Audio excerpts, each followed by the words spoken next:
seandainya Anda bisa menjawab kedua-dua pertanyaan itu dengan baik, berarti sudah tidak Ibu tambah pertanyaannya.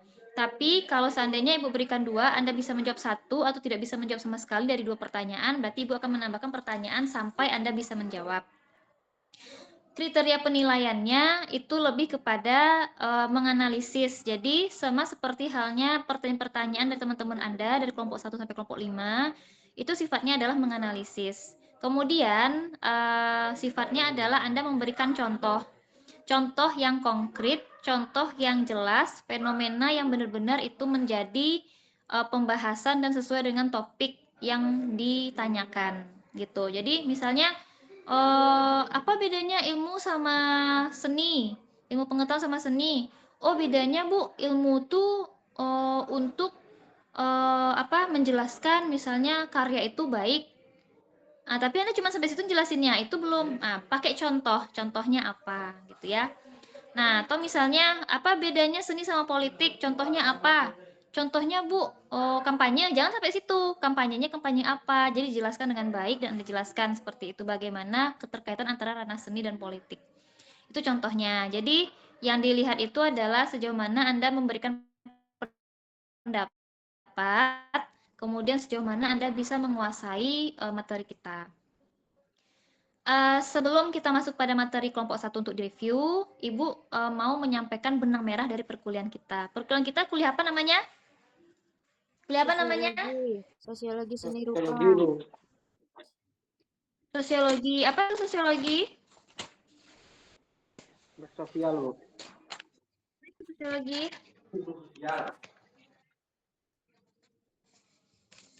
Lupa lagi. Mentang-mentang udah UTS kemarin lupa lagi. Apa itu sosiologi?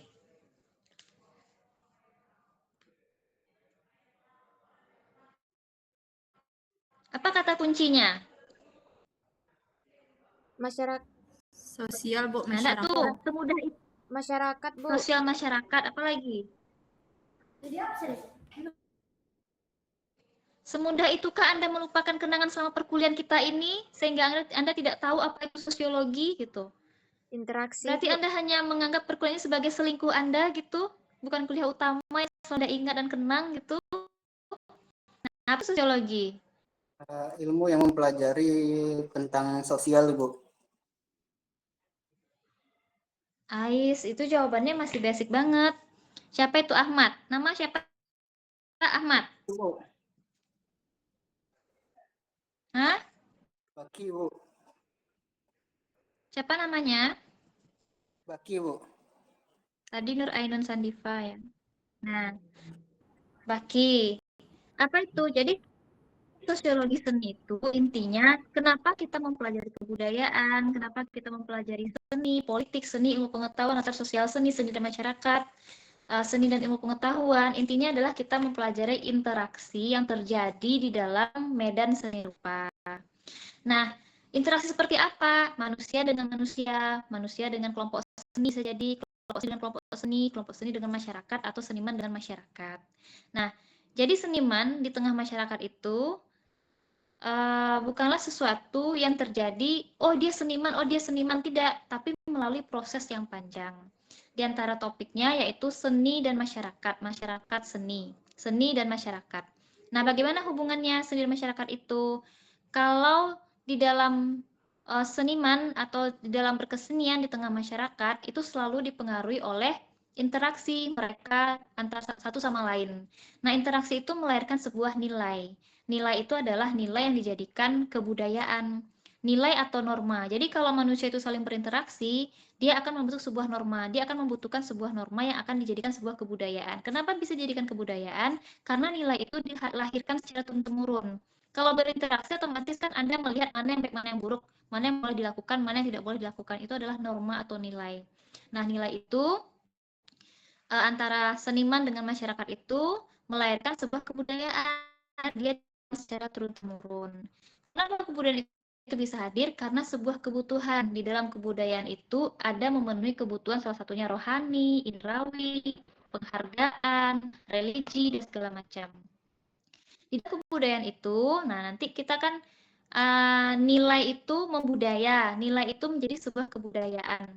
Nah, nanti ada sistem nilai berupa peranata sosial, ada berupa bahasa, mata pencarian, dan bagaimana berkeseniannya. Nah, sampai kita di topik seni dan masyarakat. Kalau di dalam masyarakat, itu pasti ada sebuah kebudayaan yang di belakangnya itu tidak dapat dipisahkan dari sebuah sistem nilai. Kalau seandainya masyarakat itu monolit ya atau sehomogen sama, misalnya Anda tinggal di Mentawai, Anda orang Mentawai, Anda pulang kampung, sekampung Anda tuh orang Mentawai semuanya. Kita bisa melihat bagaimana cara berkesenian mereka, karakter berkesenian mereka, bagaimana cara berpikir mereka tentang seni. Nah, contohnya di Indonesia, Anda sebagai masyarakat Indonesia pasti punya sistem nilai yang dianut oleh masyarakat Timur. Sehingga karya-karya Anda, apapun yang Anda ciptakan, itu tidak ada yang pernah melenceng dari norma yang dianut oleh masyarakat. Nah, gampang terlihat. Nah, gimana kalau seandainya Anda sudah hidup atau tumbuh di sebuah negara yang urban, di mana negara urban itu banyak sekali kebudayaan yang ada di dalam suatu negara itu atau di dalam suatu kota itu. Misalnya Anda sekarang di Kota Padang. Ada yang dari Wulan dari mana? Tangerang, Bu. Nah, Tangerang, Banten. Iya ya, Iya, Jawa Bu. Barat. Nah, Nur Ramadan Nur Hamida. Ramadan Nur Hamida ini apa ini? Nur Hamida aja biasanya. Kan kok ada Ramadannya ini. Ah, dari mana Nur?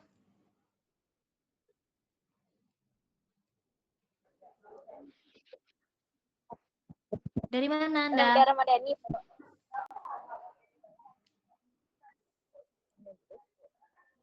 Mana suaranya? Padang, Bu. Apa, Nah, Bu? Padang. Dari Padang, Ngomong Bu. Padang aja lama pula. Ya, Padang, Padang. Nah, ada yang dari Kerinci, ada yang dari Jambi, ada yang dari Lampung, ada yang dari Jawa, ada yang dari Medan. Ketemu di Kota Padang, kan jadi campur semuanya.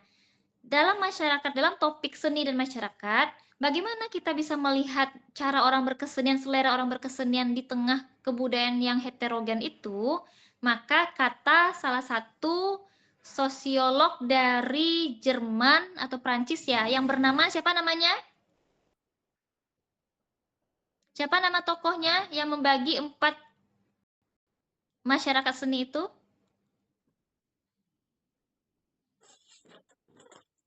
Ada tuh. Itu, semudah itu Anda melupakan kenangan kita di kelas sosiologi ini. Nggak tahu lagi namanya siapa. Siapa nama tokohnya?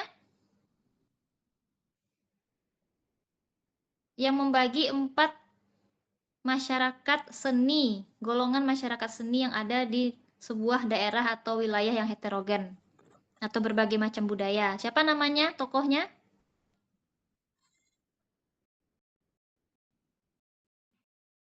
Torik, siapa namanya Torik? Ya, Pak. Ya, siapa namanya? Apa? Sosiolog dari Jerman itu. Van Gogh apa? Itu seniman itu, Van Gogh itu.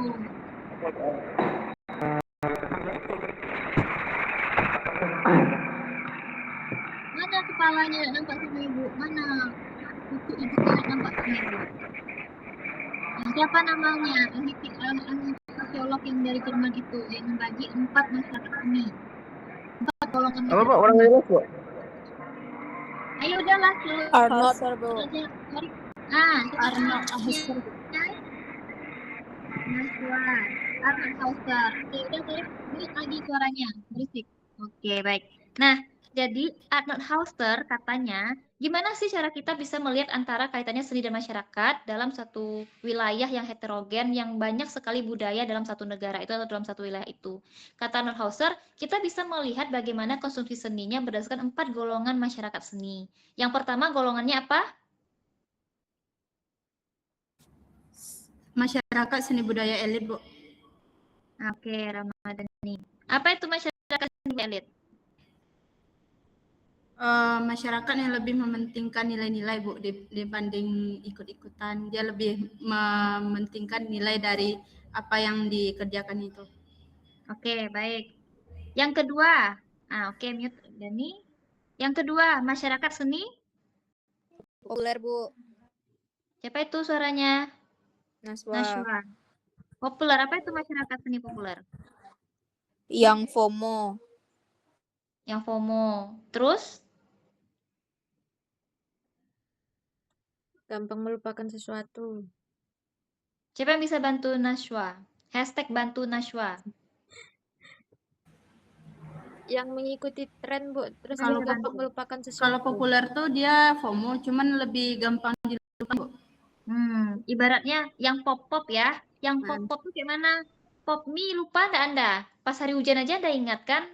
Atau misalnya, masih ingat lagu Kuyang-Kuyang itu? Udah lupa Anda kan? Masih ingat lagu Yungkai-Yungkai itu? Masih ingat dengan lagu apa? Apa lagunya itu yang Mbah Surip itu? Masih ingat dengan Mbah Surip? Tak gendong.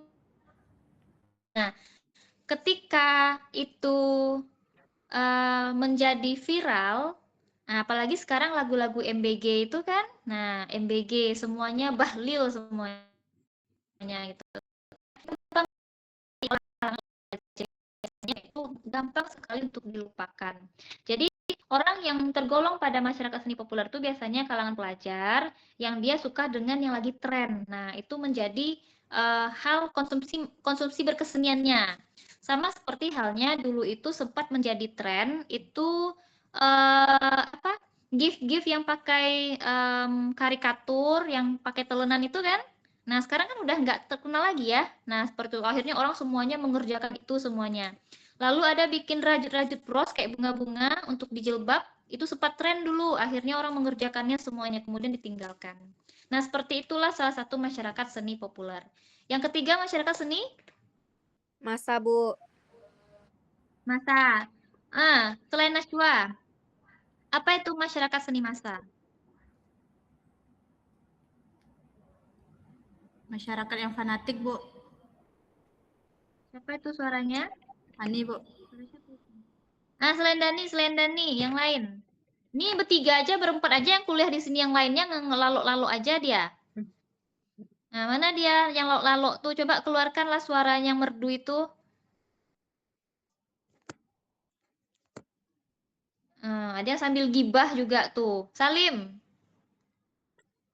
Apa masyarakat seni massa? Oh ya, Bu.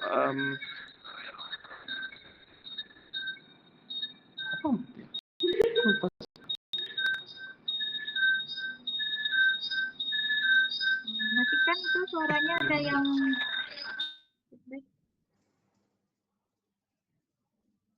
apa Salim? Ini terlalu banyak daging Anda mungkin ya, padahal semua. Ya, atau terlalu banyak makan daging jadi emosi aja. Nggak ada yang tahu, nggak ada yang ingat lagi. Safadri, apa itu masyarakat seni massa?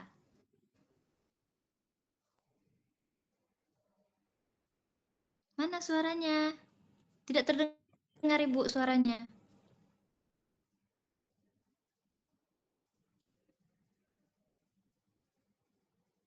Nggak ada suaranya Ibu dengar. Dalam kebisuan Ibu mendengarnya. Dalam kesunyian, tidak ada suaranya. Oke, ya udah. Lewat dulu. Nur Laila Trisna. Laila. Mana wajah Laila ini? Kangen Ibu tengoknya. Mana wajahnya? Kameranya nggak bisa dibuka, Bu. Udah suaranya aja. Apa itu masyarakat seni massa?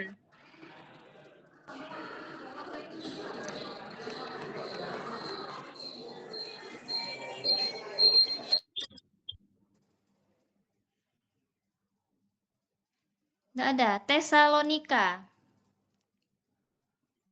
Hadir, Bu. Ya, Nadir. Nggak ada lagi nggak tanya hadir. Apa masyarakat seni massa itu? Masyarakat yang campur aduk antara yang berpendidikan tengah dan rendah dan menengah. Bagaimana cara pertanyaannya, contohnya? Contoh Ada teman Tessa yang masyarakat seni massa nggak?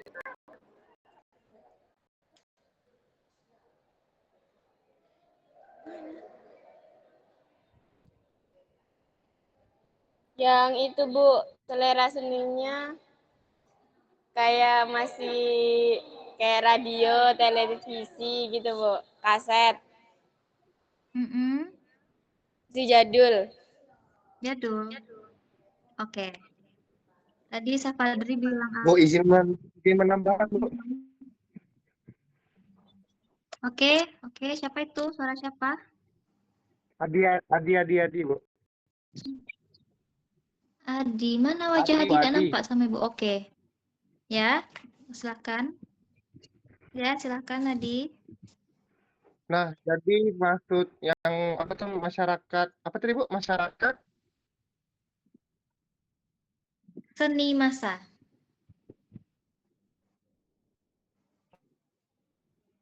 karena apa tuh namanya yang betul yang disampaikan oleh Ani tadi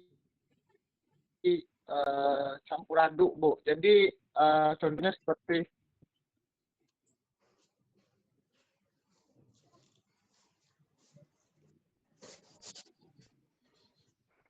halo? Ya, mana suaranya? Ya. Maaf Bu, soalnya sinyal agak ngelag sedikit di sini, Bu. Iya, coba berdiri dekat Baki. Baki itu Jadi banyak sinyalnya di sana itu. Ya. Jadi contohnya itu seperti orang yang menyukai silat, Bu. Jadi semuanya yang berbau silat itu disukain semua, Bu. Dari film, dari gaya-gaya dia itu, Bu. Seperti itu, Bu. Ya. Oke. Oke, baik. Tadi. Nah, jadi masyarakat seni masa itu dia kecintaannya ya tergila-gila. Kayak lagunya, kecintaannya tuh tergila-gila. Lagu apa itu yang kemarin itu, yang viral itu. Jadi, kalau dia menyukai sebuah seni, misalnya kayak Feng Shui lah misalnya. Karena dia menyukai Feng Shui, akhirnya apa? Oh, ada lukisan kuda misalnya. Asal dia ngeliat lukisan kuda tuh, dia udah mikir tuh membawa hoki. Padahal kan seniman bikin kuda tuh belum tentu untuk membawa hoki kan, kayak gitu. Jadi dia agak fanatik melihat sebuah berkesenian. Kalau contoh umumnya itu misalnya kalau orang penggemar musik rock atau black metal itu kan dia suka pakai baju hitam. Kemudian mungkin selera dia lihat baju kaos itu yang ada setan-setannya atau yang tengkorak-tengkoraknya gitu ya. Atau yang ada mistis-mistisnya kayak gitu. Nah, itu yang fanatik. Jadi selera berkeseniannya itu agak di luar nurul gitu. Jadi dia agak fanatik misalnya lagi kalau yang lebih umumnya contohnya dia suka sama Blackpink. Bagaimanapun caranya dia jual ginjal untuk beli tiketnya konser nonton konser Blackpink misalnya kayak gitu. Nah, itu seperti fanatik itu. Atau misalnya ada patung. Nah, ada patung. Misalnya orang bikin patung.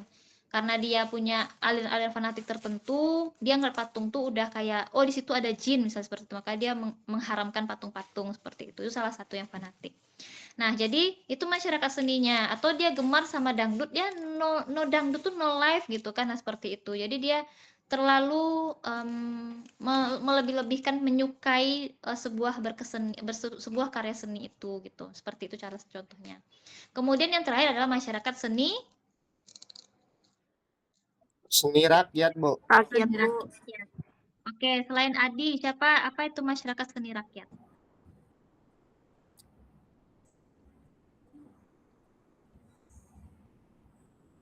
Apa itu masyarakat seni rakyat? Boleh jawab, Bu?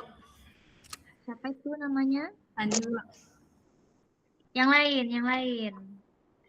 Rizka. Masa Ibu cuma tengok dinding aja, loteng aja? Mana Bu, Rizka? izin Bu, Rizka Nelatul lagi izin sholat. Oh, lagi sholat. Mm-mm. Oke. Ini Semoga dilebihkan doanya teman. untuk kaum muslimin dan muslimat ya. Amin. Hasanah, TV aja nampak sama Ibu. Apa itu? TV itu, TV di BG. Hasanah. Iya, Bu, itu Rizka Nelatul Hasanah. Kenapa ada dua kali? Ada Hasanah, Lagi ada Rizka Anggraini, Bu. Berarti Oh, Rizka Rizka Anggraini. Anggraini. Rizka Anggraini. Mana orangnya? Ada sini Rizka Anggraini. Iya, Bu. Nah, apa itu seni rakyat? Masyarakat seni rakyat.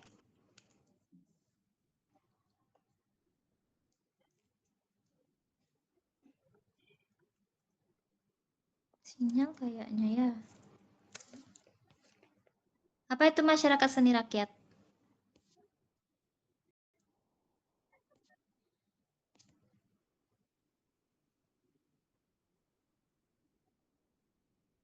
Mana suaranya? Mana orangnya?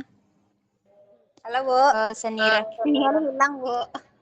Oh ya, apa? Silakan. Kalau yang tahu tuh seni rakyat itu kelompok atau komunitas, Bu, yang mengembangkan contohnya itu seni tradisional yang berasal dari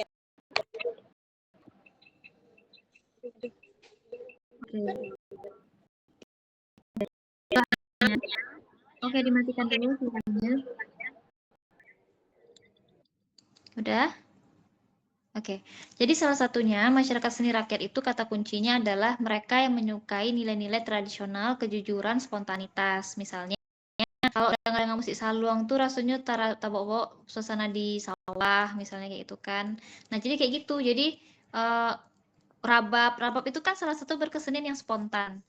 Biasanya tanpa ada lirik ataupun naskah yang pasti kan seperti itu, atau selawek dulang, nah seperti itu. Jadi mereka yang menyukai nilai-nilai tradisi di dalam berkesenian seperti itu, atau wayang seperti itu kan. Wayang itu kan dia untuk nonton wayang itu semalam suntuk ya. Jadi wayang itu dimainkan di malam hari, semalam suntuk sepanjang malam. Nah, itu kalau yang suka sama wayang tuh mau dia nonton itu karena dia menyukai nilai spontanitas, kejujuran, dan tradisi seperti itu. Nah, itu masyarakat seni rakyat. Jadi, dalam masyarakat yang heterogen, itu selera berkesenian atau golongan berkesenian masyarakat itu bisa kita bagi kata Arnold Hauser ini gitu. Itu kata kuncinya. Kemudian kita masuk pada materi kelompok 1. Apa materinya kelompok 1 kemarin?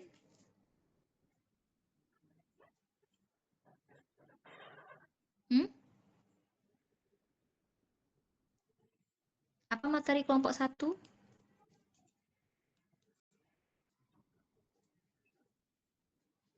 Nah, enggak tuh. Kalau enggak di-review mungkin Anda udah lupa ingatan semuanya ya. Nyampe-nyampe nanti keluar masuk untuk ikut UAS tuh kupasrahkan apa adanya nilainya. Jangan seperti itu. Anda harus ingat apa yang kita bahas. Topik yang pertama, ya silakan. Nama? Latar sosial, Bu. Seni, Bu. Latar sosial seni. Apa itu? Apa yang bisa diambil dari materi latar sosial seni? Kalau nggak, bentar, Bu. Sabar, Bu. Tuh, contekan lagi. Sinyal agak nge-lag, Bu. Bentar, Bu. Keluar masuk keluar aja masuk. sinyalnya lagi.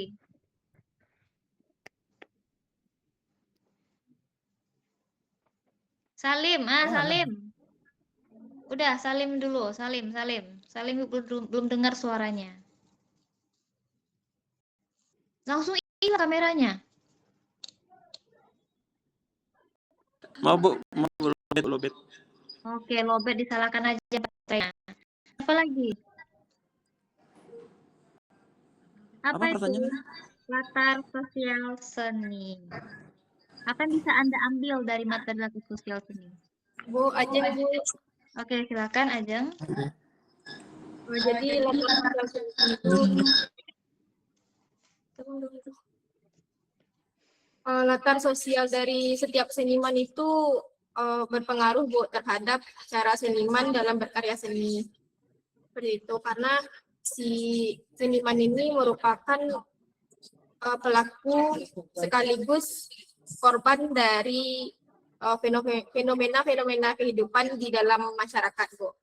Makanya ketika banyak seniman itu aliran yang mereka anut itu beragam-beragam, Bu, gitu. Sesuai dengan latar belakang seniman. Latar belakang seni. Ada contoh seniman yang Ajeng tahu? Yang memiliki latar sosial yang kuat.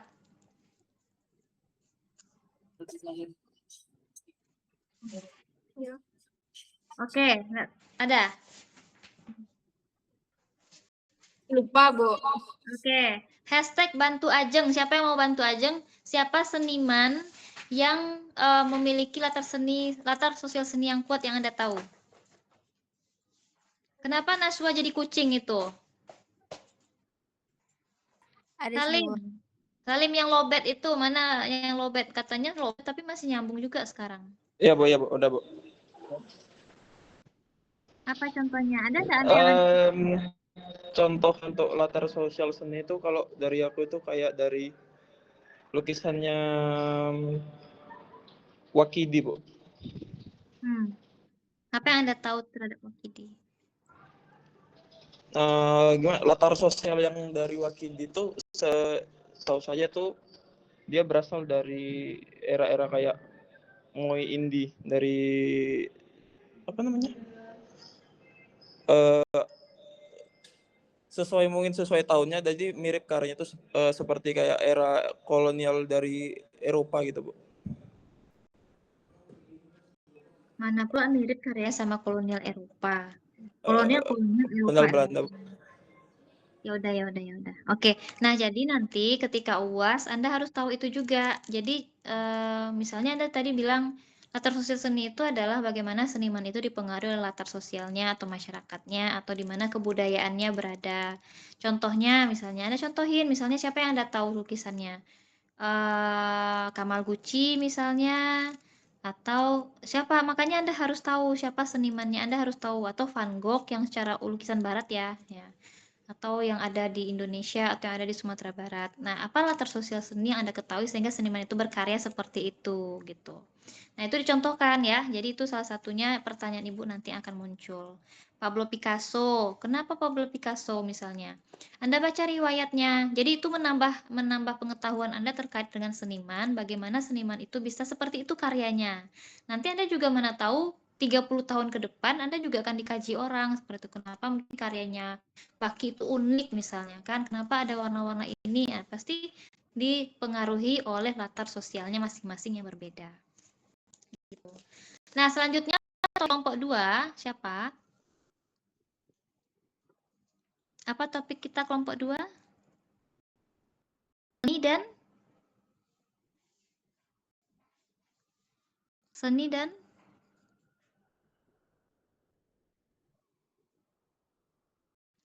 Masyarakat sebagai produk seni, Bu. Nah, masyarakat sebagai produk seni. Apa maksudnya masyarakat sebagai produk seni? Yang belum berbicara lagi. Laila. Apa contohnya? Apa maksudnya masyarakat sebagai produk seni? Laila lupa, Bu. Laila kan begitu gampang melupakan kenangan kita. Baru 2 purnama terlewati, sudah lupa Laila tentang masyarakat sebagai produk seni. Nah, ada yang bisa? Togos, Togos nih, kucing-kucing kearap-arapan. Togos ada? Ibu rindu mendengar suaranya Togos? Nggak ada Togos? Cuman kucingnya aja yang minta. Ya, Bu, anjir, Bu. Nah, apa yang dimaksud dengan masyarakat sebagai produk seni? Oh, kalau setahu Togos, Bu, masyarakat sebagai produk seni itu kayak masyarakat yang membagikan hasil seni mereka sebagai bentuk kreativitas untuk diperjualbelikan, Bu. Nah, itu Togos pakai akal-akalannya aja itu, nggak ada dia baca materi atau mengamati kelompok 2 presentasi. Oke, dah. Wizia Amrini. Kalau nggak salah tuh Apa kalau nggak salah berarti benar, apa itu?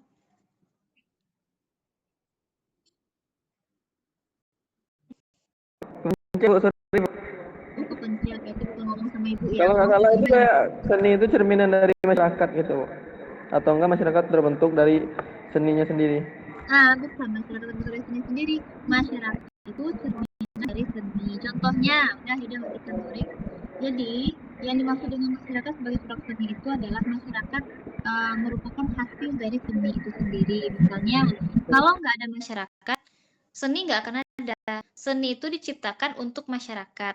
Kalau dalam konteksnya seni murni, berarti Anda menciptakan karya itu sebagai sarana refleksi untuk masyarakat terhadap fenomena-fenomena atau ketimpangan-ketimpangan yang ada di tengah masyarakat. Nah, kalau konteksnya adalah seni desain atau terapan, Anda menciptakan karya seni itu untuk kebutuhan yang bisa dipakai sehari-hari di dalam masyarakat. Contohnya apa? Kalau terapan itu banyak sekali bangku, meja, hiasan-hiasan, atau orang sekarang kan sukanya misalnya kalau dulu tas-tasnya itu tas-tas lukis, sekarang tas-tas rajut kayak gitu. Kebutuhan itulah yang membuat seniman memproduksi karya seperti itu. Jadi seni itu muncul karena adanya masyarakat atau masyarakat menjadi cerminan dari seni itu sendiri. Jadi sesuai dengan apa kebutuhan dari masyarakat itu. Nah, itu dia jawabannya. Lanjut kelompok 3, topik apa?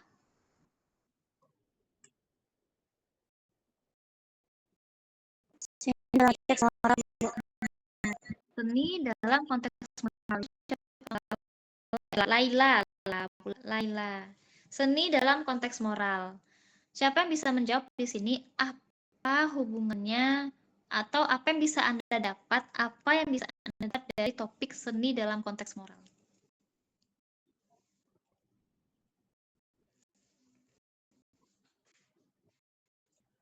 Apa yang bisa Anda dapatkan di topik yang kita bahas terkait dengan seni dalam konteks moral?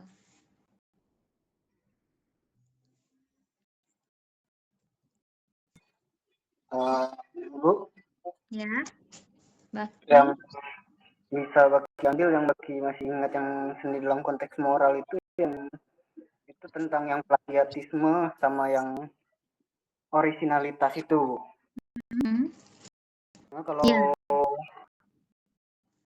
kalau buat suatu seni itu kita nggak boleh plagi sama orang lain.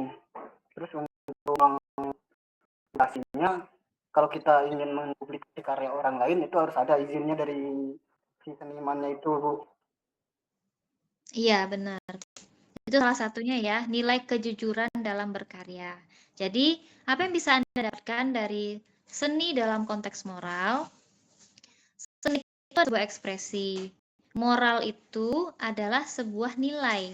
Nah, apa yang perlu dibutuhkan dalam karya yang bernilai itu, dalam seniman yang memiliki karya yang bernilai itu, ada dua kemarin itu yang kita bahas kan. Apakah seniman itu harus bermoral untuk menciptakan karya yang bermoral, atau seniman itu hanya menciptakan karya bermoral, tapi belum tentu dia bermoral. Kemudian, contoh yang lainnya itu adalah moralitas dari sebuah karya seni itu adalah kejujuran, di mana seniman itu jujur dalam berkarya, jujur dalam proses berkarya, dan jujur dalam menyampaikan ekspresinya. Itu dia gitu. Jadi itu seperti yang tadi dikatakan Baki. Itu topik yang kita bisa dapat dari seni dalam konteks moral. Kelompok 4 apa materinya? Seni dan ilmu pengetahuan, Bu, kata Syafadri. Oke.